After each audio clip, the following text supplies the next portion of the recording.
ಇದನ್ನ ಮಾಡಲಾಗುತ್ತೆ ಅಂದ್ರೆ ಪರಿಶೀಲನೆ ಮಾಡಲಾಗುತ್ತೆ ಅಂತ ಹೇಳ್ತಾ ಇದ್ದಾರೆ. ಭೀಕರ ಅಪಘಾತ. ಈಗ ಬಸ್ನಲ್ಲಿ ಸಿಲುಕಿ ಯುವತಿ ಒದ್ದಾಡ್ತಾರೆ. ಸೀಟ್ ನಡುವೆ ಕಾಲು ಸಿಲುಕಿ ನರಳಾಡಿರುವಂತದ್ದು ಆ ಯುವತಿ. ಬೆಂಗಳೂರಿನ ಕೆಆರ್ ಸರ್ಕಲ್ ನಲ್ಲಿ ಭೀಕರ ಅಪಘಾತ ನಡೆದಂತಹ ಸಂದರ್ಭದಲ್ಲಿ ಆ ಯುವತಿಯ ಕಾಲು ಸೀಟ್ನಲ್ಲಿ ಸಿಕ್ಕಾಕೊಂಡಿರುತ್ತೆ. ಅಪಘಾತದಲ್ಲಿ ನರಳಾಡ್ತಾ ಇದ್ರು ಕೂಡ ಸ್ಥಳಕ್ಕೆ ಯಾರು ಬಂದಿರೋದಿಲ್ಲ. ಭೀಕರ ಅಪಘಾತದ ಕರಾಳತೆಯನ್ನ ಪ್ರತ್ಯಕ್ಷದರ್ಶಿಯೊಬ್ರು ಬಿಚ್ಚಿಡ್ತಾ ಇರೋದು ಈ ರೀತಿಯಾಗಿ. ಏನಾಗಿದೆ ಅಂತ ನೋಡೋಕೆ ಜನ ಕೂಡ ಬರ್ಲಿಲ್ವಂತಲ್ಲಿಗೆ. ಅಗ್ನಿಶಾಮಕ ಸಿಬ್ಬಂದಿ ಕೂಡ ಇನ್ ಟೈಮ್ ಬರ್ಲಿಲ್ಲ. ಇದನ್ನ ಗಮನಿಸಬೇಕಾಗುತ್ತೆ. ಭೀಕರ ಅಪಘಾತ ನಡೆದು ಹೋಗಿದೆ. ಬಸ್ನಲ್ಲಿ ಸಿಲುಕಿ ಆ ಯುವತಿಯಲ್ಲಿ ಒದ್ದಾಡ್ತಿದ್ದಾಳೆ. ಈ ಕಡೆ 3 ಗಂಭೀರ ಗಾಯಗಳಾಗಿದೆ. ಸೀಟ್ ನಡುವೆ ಕಾಲ್ ಸಿಕ್ಕಾಕೊಂಡಿದೆ ಆ ಯುವತಿ. 2 ಗಂಟೆ ಬೇಕಾಗುತ್ತೆ ಅದನ್ನು ಹೊರಗೆ ತೆಗೆಯೋದಕ್ಕೆ. ಹೀಗಿರುವಾಗ ಅಪಘಾತ ನಡೆದಂತಹ ಸಂದರ್ಭದಲ್ಲಿ ಅಲ್ಲಿದ್ದಂತ ಜನ ಕೂಡ ಏನಾಗಿದೆ ಅಂತ ಹತ್ರನೂ ಬರ್ಲಿಲ್ವಂತೆ. ಇನ್ನು ಅಗ್ನಿಶಾಮಕ ಸಿಬ್ಬಂದಿ ಕೂಡ ಲೇಟ್ ಆಗಿ ಬಂದ್ರು. ಅವರು ಇನ್ ಟೈಮ್ ಬರ್ಲಿಲ್ಲ ಅಂತ ಪ್ರತ್ಯಕ್ಷದರ್ಶಿಯೊಬ್ರು ಹೇಳ್ತಾ ಇರುವಂತದ್ದು. ಅಲ್ಲಿ ಇದೆಲ್ಲ ನಡೀತಲ್ಲ ಘಟನೆಯನ್ನ ಕಣ್ಣಾರೆ ಕಂಡಿದ್ದ ಅಂತವ್ರು. ಇನ್ನು 3 ಗಂಭೀರ ಗಾಯಗೊಂಡಿದ್ದಾರೆ. ಚಿಂತಾಜನಕ ಸ್ಥಿತಿಯಲ್ಲಿದ್ದಾರೆ. ಡ್ರೈವರ್ ಸೇರಿ 3 ಜನ ಪ್ರಯಾಣಿಕರು. ಕರಾಳತೆಯನ್ನ ಬಿಚ್ಚಿಟ್ಟಿರುವಂತದ್ದು ಪ್ರತ್ಯಕ್ಷದರ್ಶಿ. ಏನು ಸರ್, ನಾವು ಇಂದು ಸೀಟಲ್ಲಿ ಇದ್ದೀವಿ. ನಮಗೆ ಏನಂತ ಗೊತ್ತಾಯಿಲ್ಲ, ಮುಂದೆ ಬಸ್ ಆದಂತ ಏನೋ ಆಯ್ತು ನಮಗಾಗಿತ್ತದು.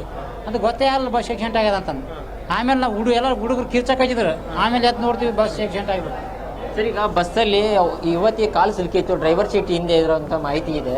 ಅದು ಹೇಗೆ ಸರ್? ಅದು ಡ್ರೈವರ್ ಸೀಟ್ ಹಿಂದೆ ಸೀಟ್ ಇರ್ತಲ್ಲ, ಒಂದು ನಮ್ಮ ಹುಡುಗಿ ಕೂತಿದ್ರಿ, ನಮ್ಮ ಮಗಳೇ. ನಮ್ಮ ಮಗಳೇ ಅದು ಸೀಟ್ ಬಂದ ಡ್ರೈವರ್ ಕಾಲಿಂದ ಸೀಟ್ ಬಂದು ನಮ್ಮ ಹುಡುಗಿ ಕಾಲಿಗೆ ಟಚ್ ಆಗ್ಯದ. ಅದು ಕಾಲು ಎತ್ತಕ್ಕೆ ಬರ್ತಾ ಇಲ್ಲ. ಈಗ ಆ ಕಾಲು ತೆಗಿಯಕ್ ಹೋಗಿ ಅವರು ಮುಂದೆ ನೋಡ್ತಾ ಇಲ್ವಾ, ಹಂಗೆ ಓಡಿಸ್ತಾ ಇದ್ರು ಗಾಡಿನ? ಡ್ರೈವರ್ ಸಿಗಾಕೊಂಡ್ಬಿಟ್ರಿ ಅವ್ರೆ. ಟೈರಿಂಗ್ ಪಿರಿಂಗ್ ಎಲ್ಲ ಬಂದು ಒಟ್ಟಿಗೆ ಹಚ್ಚಾವ. ಏನು ಸರ್, ಇವರು ಚಾಲಿಸ್ತಾ ಇರೋ ಬಸ್ಸನ್ನು ಮುಂದ್ಗಡೆ ಬಸ್ಸಲ್ಲಿ ಹೋಗಿ ಗುದ್ದ್ಯಾರ ಹೋಗಿ ಸರ್ಕಲ್ ಹತ್ರ. ಆಮೇಲೆ ಡ್ರೈವರ್ ಸೀಟ್ ಬಂದು ಹಿಂದ್ಗಡೆ ಸೀಟ್ ಇರ್ತಲ್ಲ, ಹಿಂದ್ಗಡೆ ಸೀಟ್ ಬಂದು ನಮ್ಮ ಹುಡುಗಿ ಕುಂತದಕ್ಕೆ ಕಾಲು ಇದಾಗಿದೆ ಅಷ್ಟೇ. ಇಲ್ಲೊಂಚೂರು ರೇಟ್ ಆಗಿದೆ. ಗಂಭೀರ ಗಾಯ ಆಗಿದೆ. ಇದೆಲ್ಲ ಗಾಯ ಆಗಿದೆ. ಕಾಲೆಲ್ಲ ಗಾಯ ಆಗಿದೆ. ಇನ್ನೊಬ್ರು ನಮ್ಮ ಅಕ್ಕರಿದ್ದಾರೆ, ಅವರಿಗೆಲ್ಲ ಅಲ್ಲೆಲ್ಲ ಪ್ಯಾಚ್ ಆಗಿದೆ, ಅಲ್ಲೆಲ್ಲ ಹೋಗಿದೆ ಅಂತ. ಆಮೇಲೆ ಇದೆಲ್ಲ ರಕ್ತ ಎಲ್ಲ ಬಂದಿದಂತ. ಇನ್ನು ಅವ್ರು ಹಾಸ್ಪಿಟ್ಲ್ ಇದಾರ. ಅದು ಏನಂತ ಮಾಹಿತಿ ನಮಗೂ ಗೊತ್ತಿಲ್ಲ. ಒಳಗಡೆ ನಮಗೆ ಯಾರಿಗಿನ್ನ ಬಿಟ್ಟಿಲ್ಲ. ಒಬ್ರಿಗೆ ಬಿಟ್ಟಾರ, ಹೋಗ್ಯಾರ ಒಬ್ರು ಒಳಗಡೆ. ಇವರು ಚಾಲಿಸ್ತಾ ಇರೋ ಬಸ್ಸನ್ನು ಮುಂದ್ಗಡೆ ಬಸ್ಸಲ್ಲಿ ಹೋಗಿ ಗುದ್ದ್ಯಾರ ಹೋಗಿ ಸರ್ಕಲ್ ಹತ್ರ. ಆಮೇಲೆ ಡ್ರೈವರ್ ಸೀಟ್ ಬಂದು ಹಿಂದ್ಗಡೆ ಸೀಟ್ ಇರ್ತಲ್ಲ, ಹಿಂದ್ಗಡೆ ಸೀಟ್ ಬಂದು ನಮ್ಮ ಹುಡುಗಿ ಕುಂತದಕ್ಕೆ ಕಾಲು ಇದಾಗಿದೆ ಅಷ್ಟೇ. ಇಲ್ಲೊಂಚೂರು ರೇಟ್ ಆಗಿದೆ. ಗಂಭೀರ ಗಾಯ ಆಗಿದೆ. ಇದೆಲ್ಲ ಗಾಯ ಆಗಿದೆ. ಕಾಲೆಲ್ಲ ಗಾಯ ಆಗಿದೆ. ಇನ್ನೊಬ್ರು ನಮ್ಮ ಅಕ್ಕರಿದ್ದಾರೆ, ಅವರಿಗೆಲ್ಲ ಅಲ್ಲೆಲ್ಲ ಪ್ಯಾಚ್ ಆಗಿದೆ, ಅಲ್ಲೆಲ್ಲ ಹೋಗಿದೆ ಅಂತ. ಆಮೇಲೆ ಇದೆಲ್ಲ ರಕ್ತ ಎಲ್ಲ ಬಂದಿದಂತ. ಇನ್ನು ಅವ್ರು ಹಾಸ್ಪಿಟ್ಲ್ ಇದಾರ. ಅದು ಏನಂತ ಮಾಹಿತಿ ನಮಗೂ ಗೊತ್ತಿಲ್ಲ. ಒಳಗಡೆ ನಮಗೆ ಯಾರಿಗಿನ್ನ ಬಿಟ್ಟಿಲ್ಲ. ಒಬ್ರಿಗೆ ಬಿಟ್ಟಾರ, ಹೋಗ್ಯಾರ